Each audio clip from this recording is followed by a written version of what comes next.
Hello, everyone. Welcome to today's webinar on using Kafka with Service Virtualization.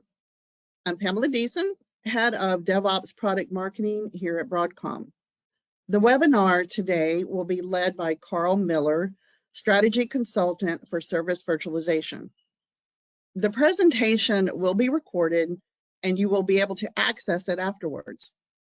You're currently muted, but at the end of the presentation, you will be unmuted, so you have a chance to ask questions directly to Carl. You can also type in questions during the presentation if you choose. So now I am going to turn it over to Carl to start today's webinar. Hey everyone, this is Carl Miller. I'm a DevOps solution engineer with Broadcom, and today we're going to be talking about SV and Kafka, as Pam mentioned. So this is what we're going to cover today, just kind of a overall introduction, Kafka, etc. Go over the SV use cases you can use, and then we're going to get started in with Kafka, how you can use it to test, and then how you can do service virtualization for it, and then get into some more advanced uses, advanced pieces of Kafka with SV. So first off, we're supporting Kafka. Kafka's a distributed streaming platform by Apache. It actually was originally developed by LinkedIn, but now it's an Apache project. You got to think of it as a distributed transaction log. No queues, only topics. That's the key part of this. Zookeeper is required, but they're going away from it. They keep, if you install Kafka, it keeps warning you that Zookeeper is going to be retired. No native JMS support. The messages, records, value, optional key, custom properties, etc. The real focus on this is performance, and the key on this is with topics, you publish to a topic and then multiple people can subscribe to it. So it's not where somebody will pull it off and then no one else can see it, like with other messaging systems. So kind of an overall diagram of this. We've got a Zookeeper instance, you got a primary broker, other brokers, and then consumer groups. You can all look at this as more with by looking up Kafka if you're not already familiar with it, and I'm assuming that y'all kind of know something about it. So what do we have in DevTest support? Service virtualization, we could simulate a system that communicates via Kafka publish subscriber. You still use the Kafka message. You still use the Kafka infrastructure. It's still required. DevTest uses that infrastructure to pass messages. Kafka virtual service can be created via recording. You can test systems using app test, using our send and receive step, and that's a good use, a really good use for it. Kafka virtual service can be created via request response pairs. Sometimes people ask me, can't you just virtualize Kafka? And the answer is, the Kafka messaging system usually isn't what needs to be tested. It's the systems that use Kafka to communicate that need to be tested. And remember, Kafka's free. So, quick thing on the 9 common service virtualization use cases that you can use with almost any transport protocol, such as Kafka. You can create test environments as code. You can replicate those systems that use Kafka as virtual services and use it to test your applications. Data constraints, you don't avoid the data burn. Third-party APIs, negative scenarios, and chaos testing. So you can create virtual services to simulate those systems using Kafka, and then you can shut those virtual services down.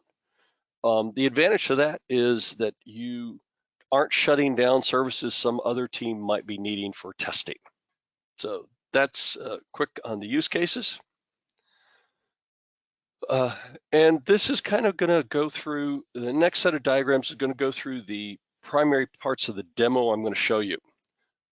Before dev test, you'll have a client system that will publish to a request topic. A backend system is going to consume that topic. Then it's going to publish to, in this case, the response topic, and the client system would consume it. So if you're trying to test this backend system, we can use dev test, the Kafka send receive step, and we can publish to that topic instead. It goes to the backend system, then we can consume it, and we can validate those using the app test filters and assertions. Service virtualization, we can do topic recording. So we can there's no proxies in this one. You just specify the live request and response topics. There could be a correlation scheme for matching requests. But all Kafka destinations are topics, which means you can add another consumer and you'll receive all the messages just as the backend system does that. And when you publish, the client system will receive what you send, as well as the client system is subscribing to the response topic. The virtual service recorder is subscribing to it, so there's no problem there. And then afterwards, you can just have the playback. You probably want to shut down the backend service before you do this. But then the virtual service can step in for that backend system. Now you can also do proxy recording, in which case you create proxy topics. So with proxy topics, these are just used for like testing and that, and you might want to use this for testing new message formats that might confuse developers, testers working on other branches of the code. In this case, you got a proxy request, proxy response queue has been set up in Kafka. The virtual service recorder is going to listen in on these, and when it gets a request in, it's going to forward it to the live request topic, and then it's going to subscribe to the response topic and record that, but also publish to the proxy response. The think time is going to be the time spent between the live request topic, and live response topic. And then in playback, the virtual service just takes the place of the live backend and the real topics. So our support, we've got topic proxy recorder. We've got a Kafka send receive step. We have a multi-receive, multi-send. Those are experimental. I'll talk to you a little bit later, show you how those can be used. We've got the assets, and I'm going to go through this very quickly. I just want to introduce it to you. So here are the prerequisites. So the following third-party jars need to be copied into Lisa home lib/shared directory. The Kafka client, and that's whatever version you have. 3.2.1 is what we have here. I think I'm running 3.4.0 currently right now. LZ4 Java 1 jar and Snappy Java jar. We support most of the configurations of Kafka. We also have a tool that you can request from support, a Kafka connection tool that will help you confirm your connections and that. So if you're running into issues getting the Kafka to connect, you can get that tool. The Apache Avro serializer deserializer class is also available, and the multi-send, multi-receive. And to do that, you go into local properties and you set it to experimental equals true. So in that case, you go into here and you see I've got Lisa experimental equals true down here in my local property, so I can use those pieces there. Kafka connections, support for the following options: plain text, SSL, SASL, and we support the Scram authentication, plain, and just happy, Kerberos generic security. You will need a patch on 10.7.2 to support GSS API authentication mechanism, and we support SASL SSL, combination of SASL and SSL. And next slide is the connection object, but let's just go down and see what those look like. So I'm going to go in, and this is on the workstation. We support Kafka in the workstation. So I've got my Kafka config file down here. This is my project config file. Note that I can have a project config. I can also then have other ones. So if you have different Kafka hosts, etc., you can put these in your config file and change your configs as needed. So once you have a configuration, you have Kafka connection. And to create any of these assets, you click down here in the plus to add Apache Kafka. And the top one is a Kafka connection because you have to have that before you have anything else. So we have Kafka connection here, and I could create this one. I'll just basically kind of copy one that I already have. And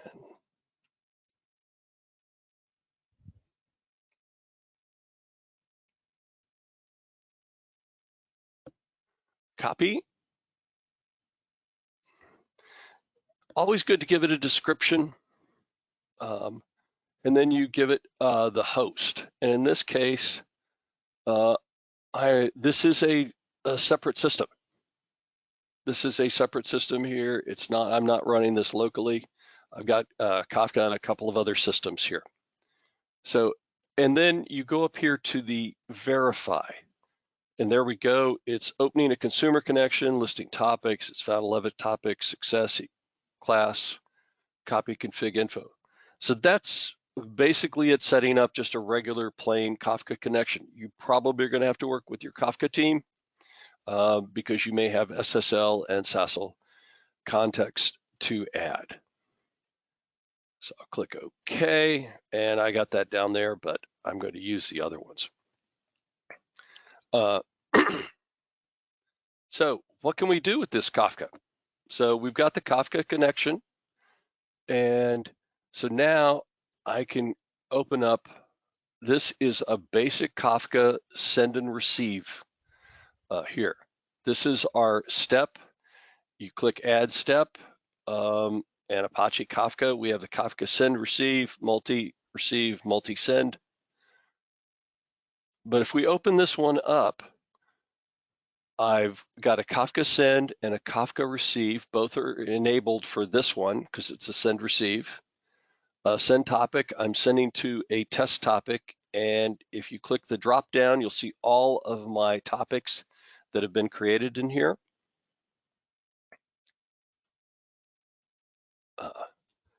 Go to the request editor. Let's just change that to Kafka 8.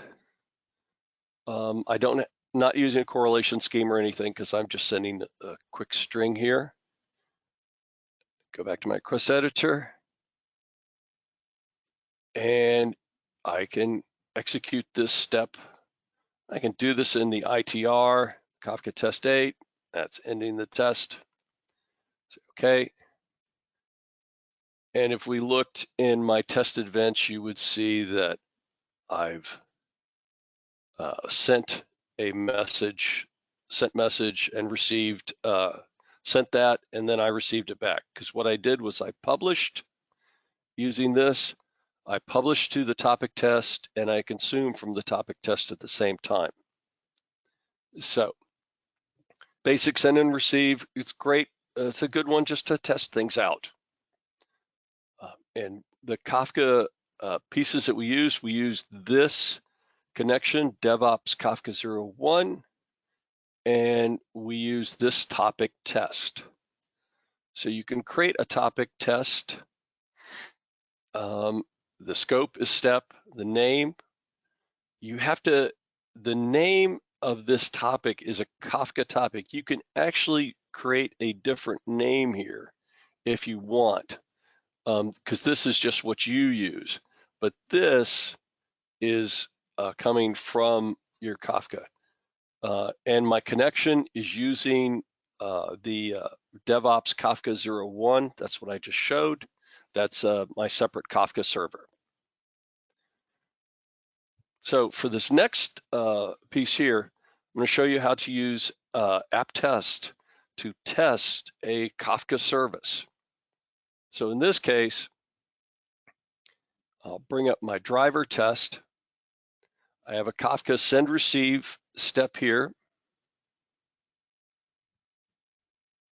And in this case, I'm going to a topic called input.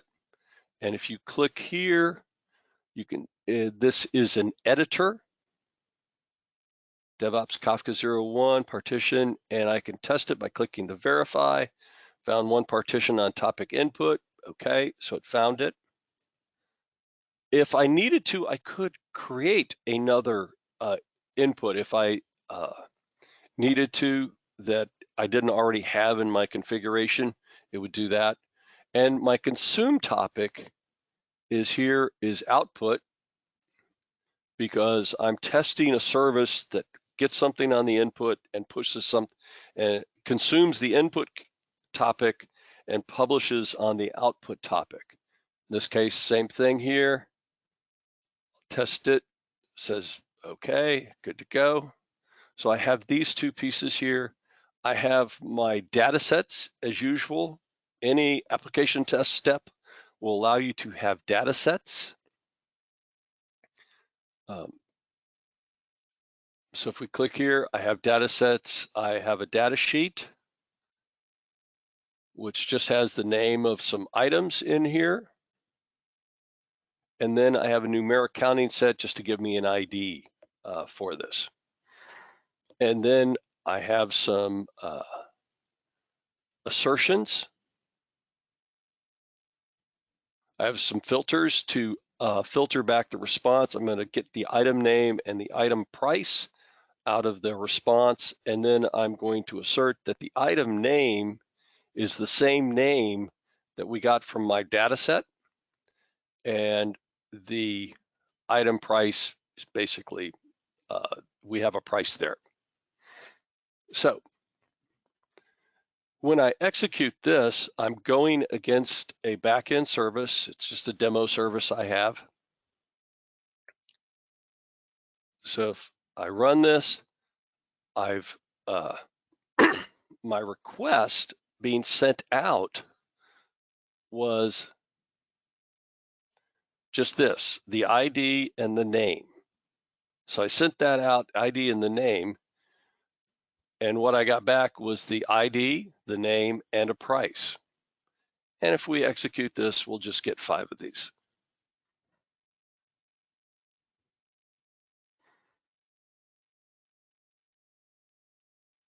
Okay.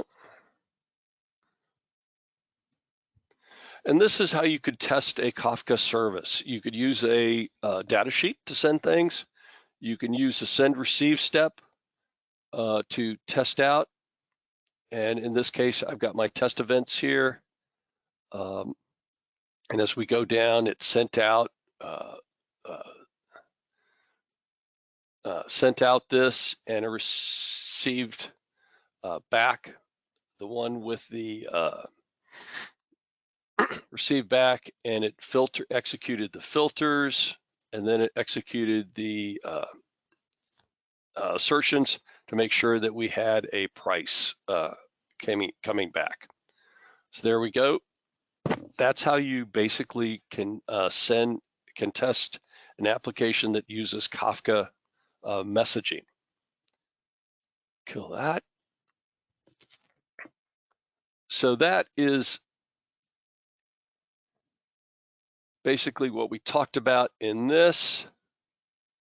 had the client system, and afterwards I'm using app test, I can test that. So now I'm going to show you the topic recording on how you can record using a topic.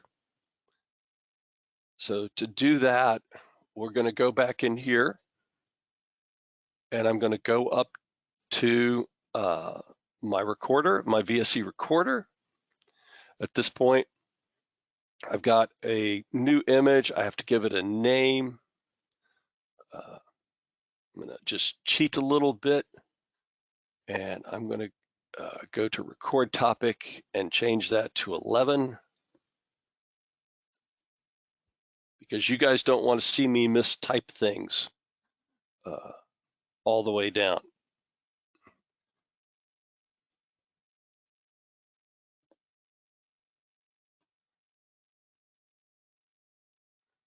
And this is a best practice for almost any kind of virtual service, is I always export it to XML.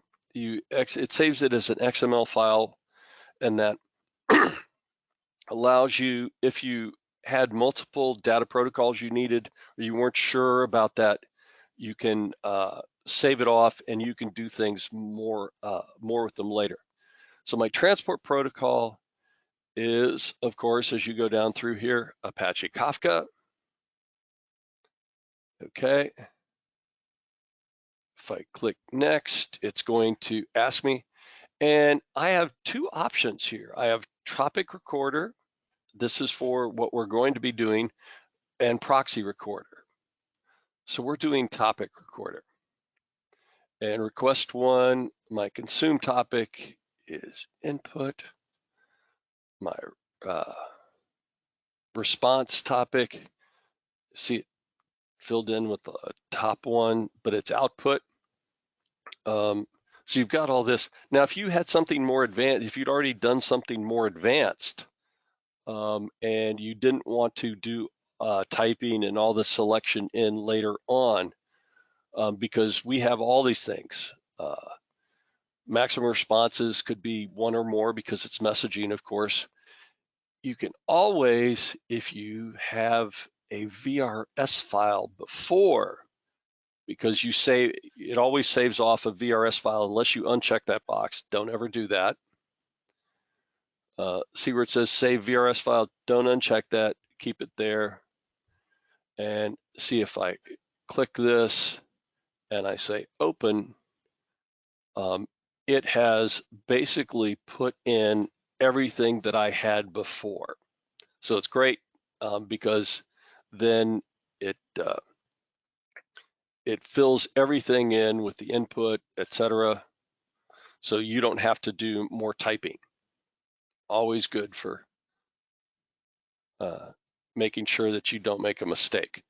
So now if I click next, I'm basically I'm subscribing to the input and the output cues so that I can listen in and I can record. I'm going to move this over here, and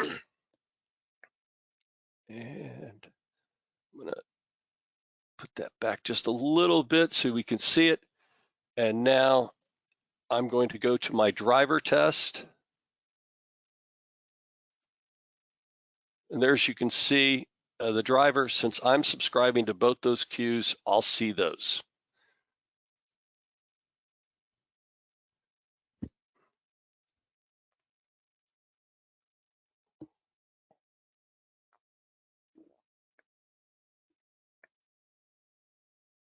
There we go, test is complete. As you can see, I've got 5 in there. So if we go into here and click next, XML data protocol, because everything was XML in there. Processing complete. I'm going to open the service image and click finish. There we go. So as you can see, the record topic, I've got my requests. It's all, and it, of course, magic stringed the item name because it found it in the request, the item name, as well as found it in the response. So did that. Record topic 11, I've got my listen. step here, input.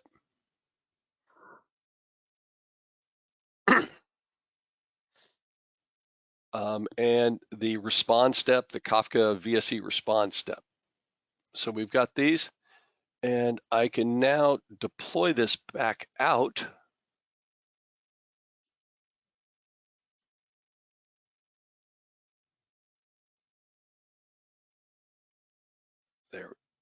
There we go.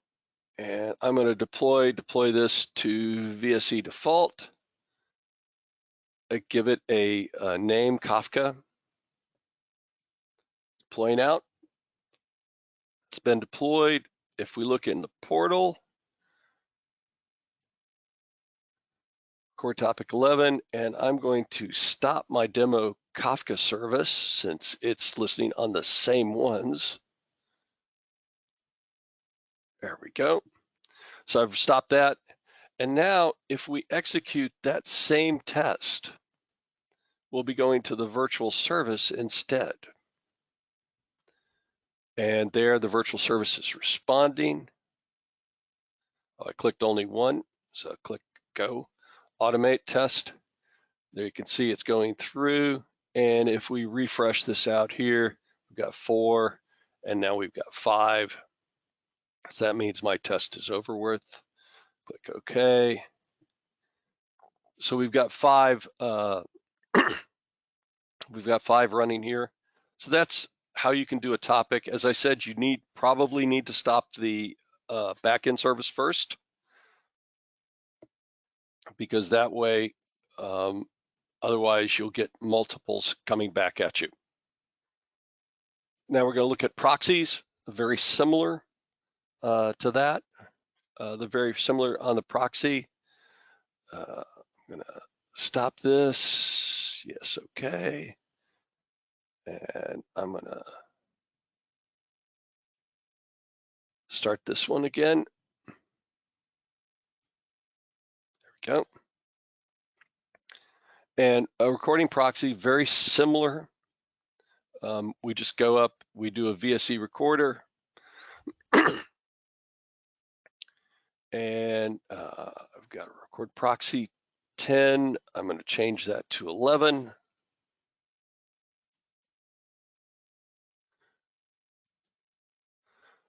Once again, I'm going to use a VRS file that I already have, because when you're doing demos, it saves you from making typing mistakes. 11. We click next. We'll see that we're in the proxy mode, proxy recorder mode, not topic, which means it's going to go into the proxy input, which will record, and then it goes to forward it to the live, the input topic, and the live response. We're going to subscribe to that, and then once we record it, we're going to send it to the proxy output. As you can see, we could do correlation schemes, payload schemes, regex, etc. Anything we want on there having to do with this. A whole bunch of options. I'm going to click next. We're now recording again.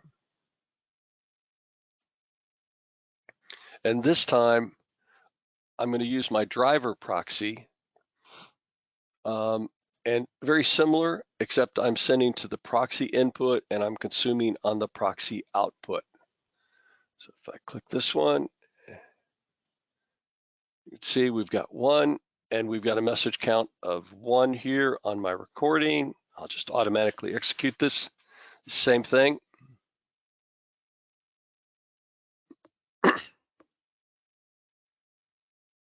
There we go. And we have 5 messages in here. Click next. XML data protocol, next. Finish.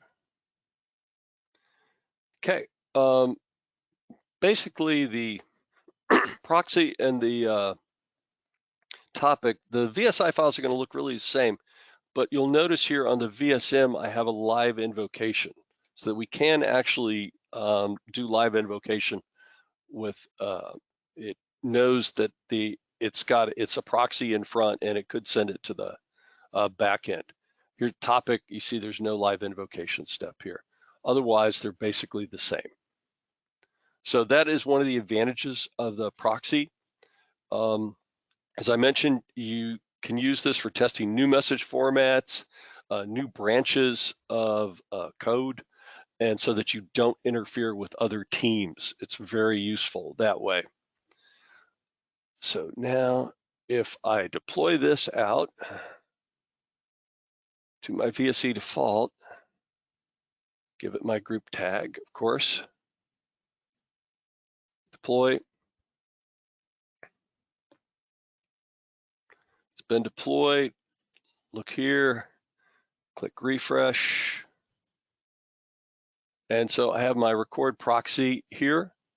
Now notice I've still got my live service running, so I don't need to stop it because I'm using the proxy topic on that. And if I come back in here and just use my driver,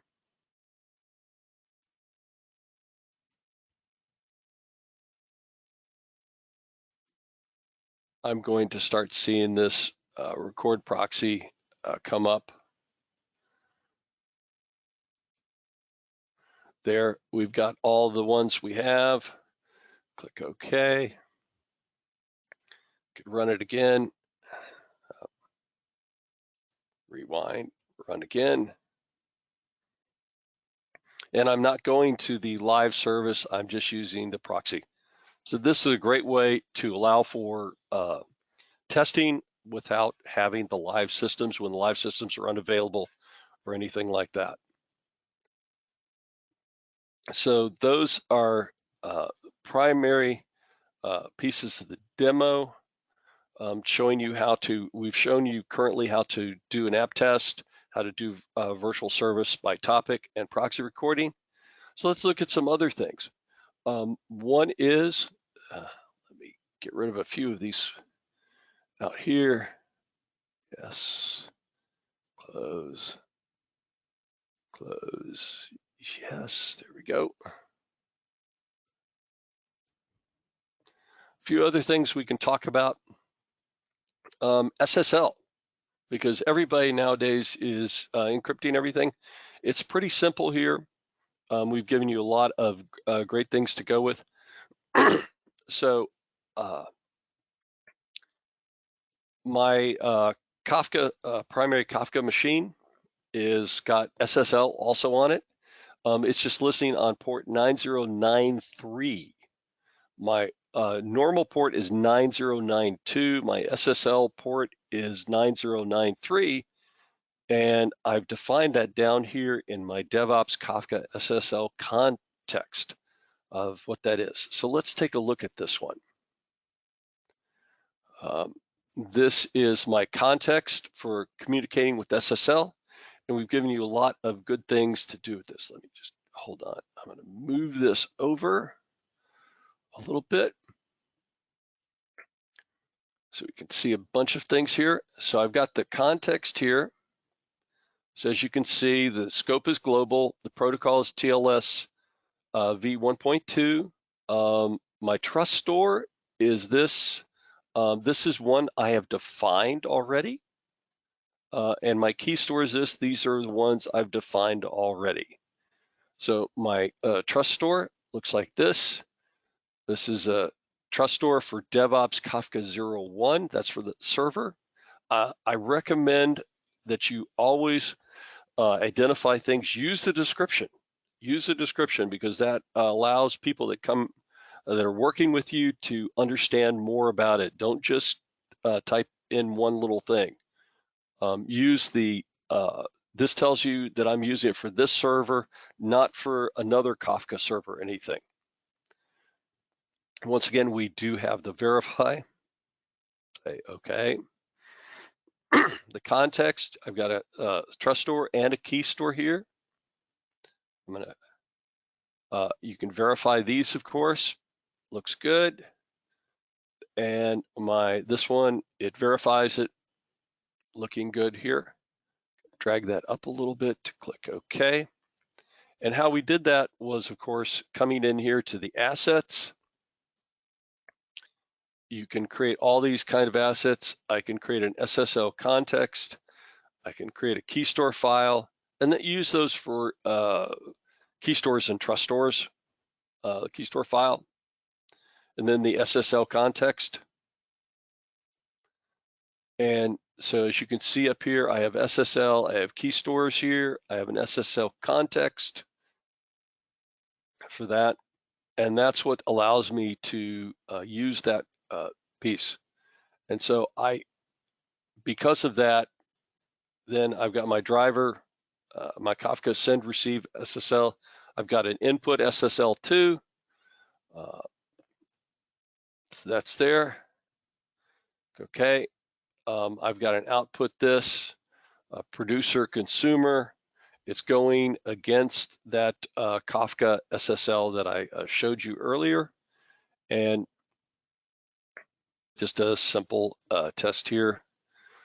Same thing, it's just we're doing it over SSL now. So we have good support for SSL in our Kafka.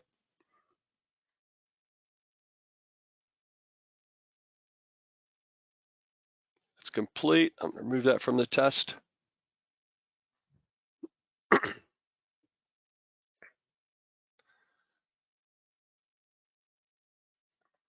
So we've done all of these.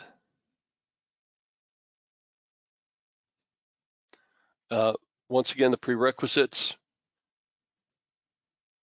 And then Kafka connections, plaintext, SSL, SASL. We've got Scram, Plain, and Giuseppe, SSL.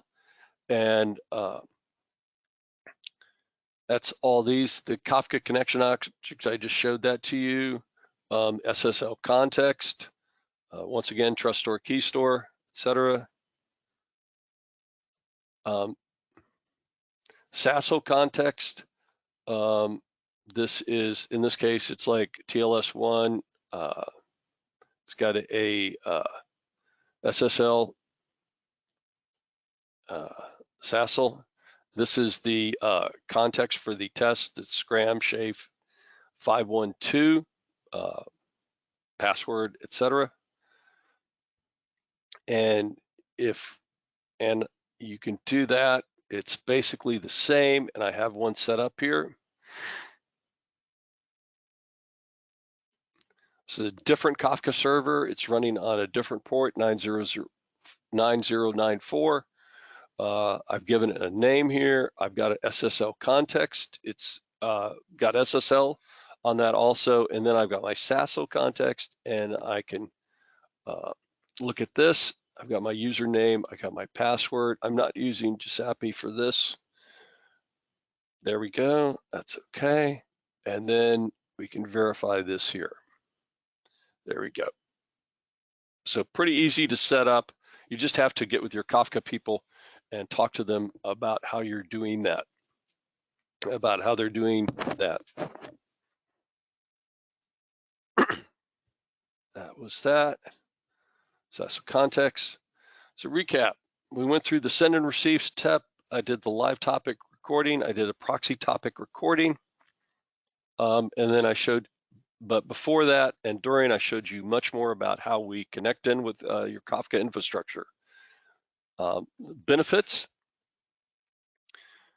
using faster time to market, better quality, cost savings. You don't need those third-party systems that use Kafka for communication. You can do virtual services and provide developers with environments all their own, as virtual environments that are all their own.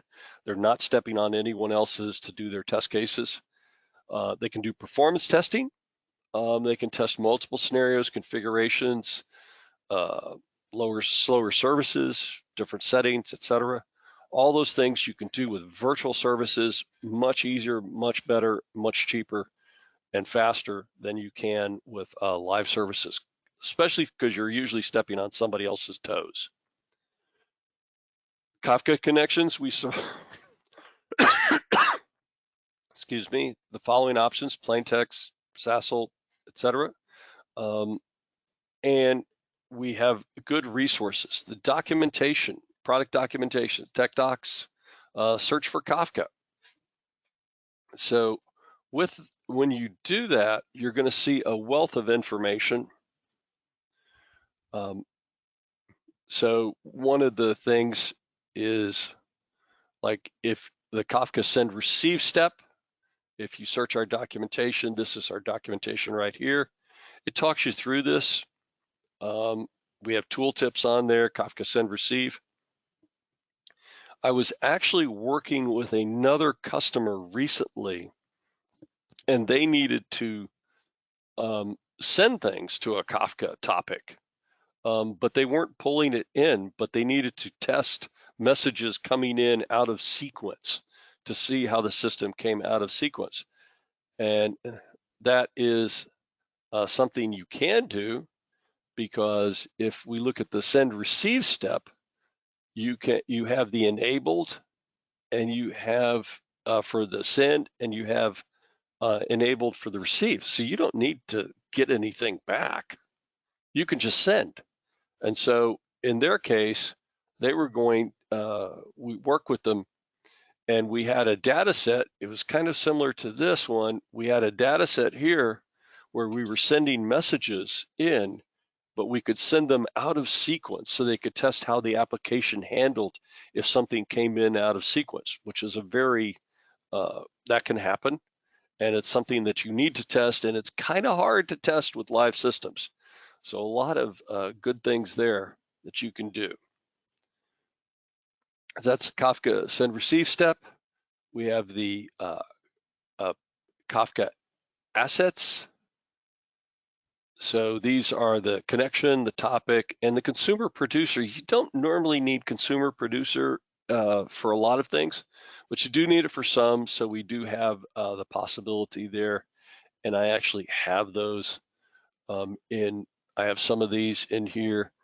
I have a Avro consumer, and this is using Apache Avro as a serializer, and gives the schema for what the message should look like. And of course, if you have a consumer, you probably need a producer. So in this case, Apache Avro is the consumer that would be used for Apache Avro serialization. Kafka recommends actually using that. So there. So those are the assets. Some you can do. Talk about those, and the documentation, we give you a lot of good information on how to use this, and talk about using the connection with Scram and SAPI. There's several different things. Kerberos, you'll need a Kerberos configuration file, but we talked to you about that. So we'll talk you through those. We have advanced use cases here, and this is where we talk about things like group ID, transaction ID, serializers, custom headers, consuming on multiple topics, because you can have multiple topics with Kafka. You can consume both those. Post 10.7 updates. GSAPI authentication mechanism is supported. A patch on top of 10.7.2 is required. This is available Service Pack 3 or later. Contact Broadcom support if you do need that. So there we go. Lots of great resources in our documentation for this. At this time, I'd like to open it up to questions. Thank you, Carl. And as a reminder to everyone, you are unmuted, so you're able to ask your questions directly of Carl.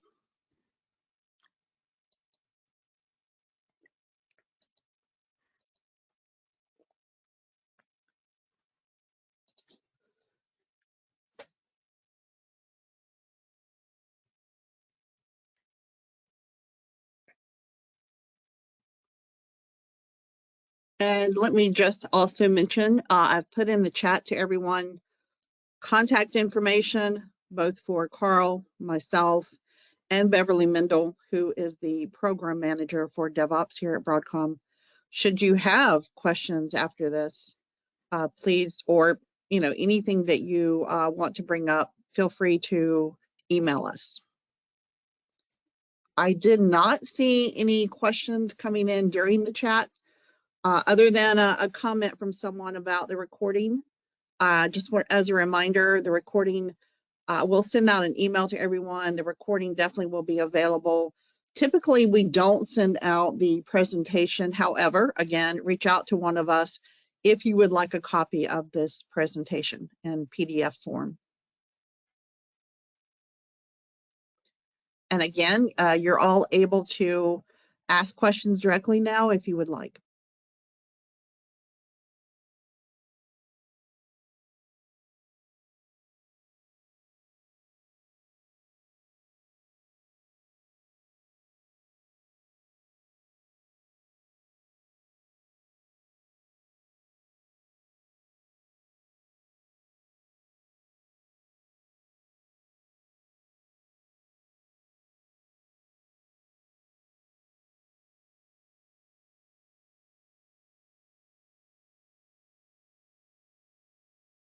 Okay, and I am seeing no questions come in through the chat. Maybe give it another minute. You guys still have to take yourself off mute. You're able to unmute yourselves if you would like to ask a question.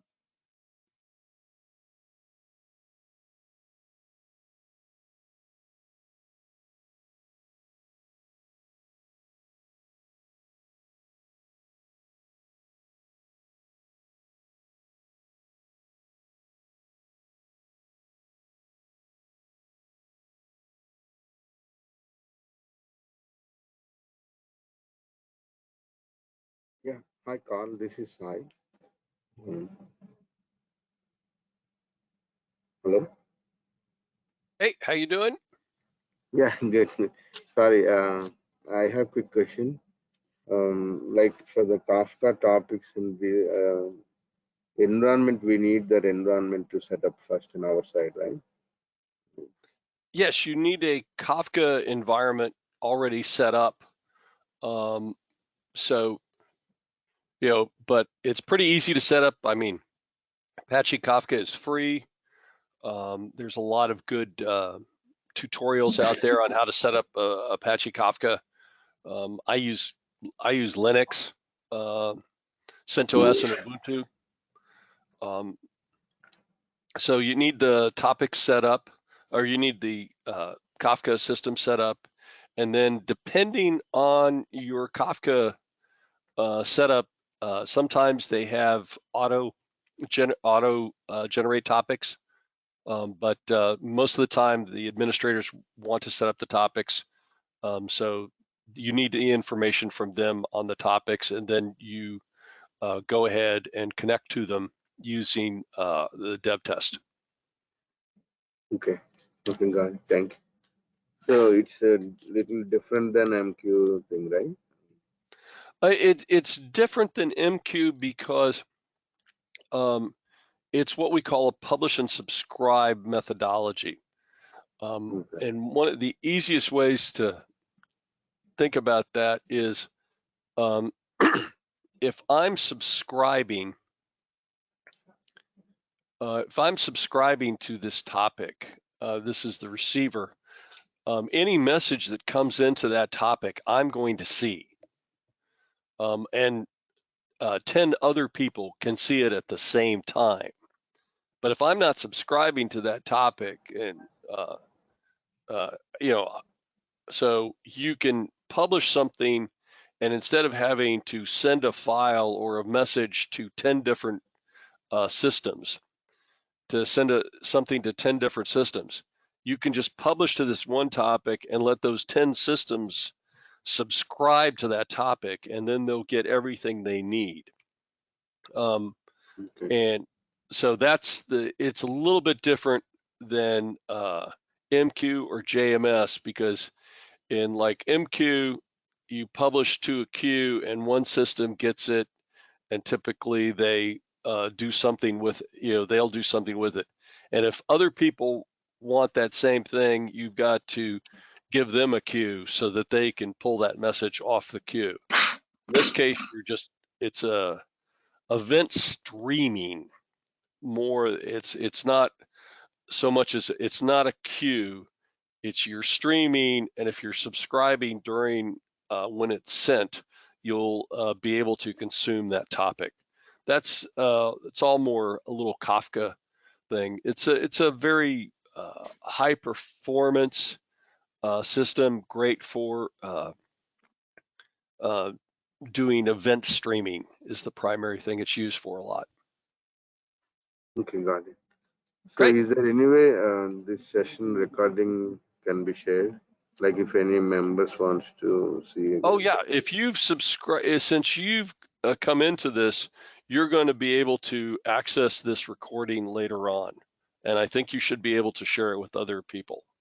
So they can see easily, right? Yes. Okay, thank you. Hey, Carl. If you have trouble, reach out to me. Again, Pamela.Deason, but Broadcom.com. Okay, Yep. sure. Thank you. Hey, Carl. Yeah. Can you hear me? This is Mukesh from Wells Fargo. Hey, So, Mukesh, how you doing? Good. Yeah. So, yeah, I've been using it like, virtualization for Kafka to just clean up some of the topics, right? One thing what I observed is, yes, the capacity isn't matter here, right? It's like you just have to configure one, which is enough for your, task. Like if you want to consume a particular topic, one capacity, or is there anything that we can do? Like if you want to consume it quicker, there are any other settings that we have to update or tweak? I'm not aware of any, Mukesh, but we'll take that as a thing to find out and let you know later. I mean, usually if you're on a system, I don't think the capacity should matter that much. So, it just all depends, of course, on the size of the messages. Yeah, The size of the messages being sent are gonna, you can consume 10K a lot faster than you can consume 1 meg. right. So, that's probably got a lot to do with it. Got But it. I'll try to. I'm taking a note so that I can look that up. Right. And second thing, right? Let's say, yeah, and one thing I observe is like one thread itself for a service, if you have configured, it will quickly, consume those messages from a topic. Like we have seen around 2,000 transactions per second for a particular service. Okay, it can consume that faster. But with that, what is happening is it is consuming a lot of CPU compared to any other virtual services. So is there anything that we can, Well, that is something you're going to see on virtual services, and you're also going to see that on any kind of application. Because what's happening is you've got a thread doing that, and threads, and the amount of threads that you can consume, use, whatever, for virtual services or just real applications depend on your CPU. So if you want to go over 2,000 CPU, transactions, which actually is a lot, the probably one of the easiest things to do would be to step up the CPU. So if you've got that on a 4 CPU or 8 CPU, you might want to step it up to give that environment more CPU, go to 12 or so. See if that usually gives you an advantage there. And allows you to go up to a certain level. I'll have to check to see if round robining can help you out. I'm not sure if it would with messages. with messaging systems. But we'll take a look into that with the to see if we can help you with the TPS. But it's just like any other system, Agree. because you've got threads. It's all CPU dependent. It's Yeah. it's all CPU dependent. But fortunately, CPUs are better nowadays, and it's cheap to run virtual machines. Right. Yeah, we are going that route itself. Yeah, migrating to VMs. Great. Yeah. Thanks, Carl. Sure. Hey, Carl, this is Prema. Maybe the scope settings will help. Yeah, The- maybe. Yeah, maybe the scope setting might help. We'll look into that. Okay. I've noticed, Mukesh, I think you've got your hand raised. Did you have a question? Oh, I just I think I just done with it. Okay, So that's I'm fine. good.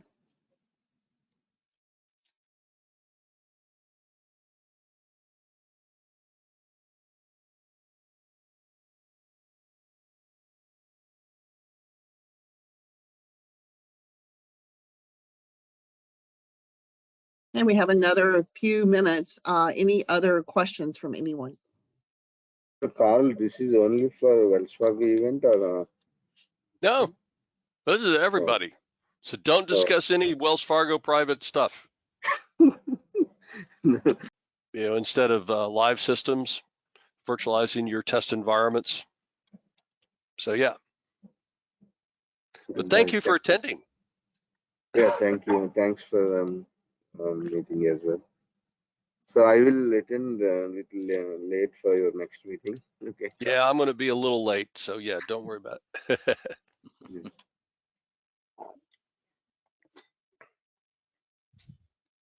Okay, well, if there aren't any other questions, I think we can wrap it up for today. And again, thank you all for attending, and thank you, Carl, for presenting.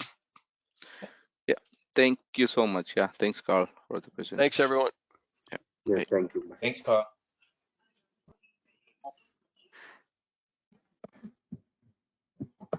Thanks everybody else too.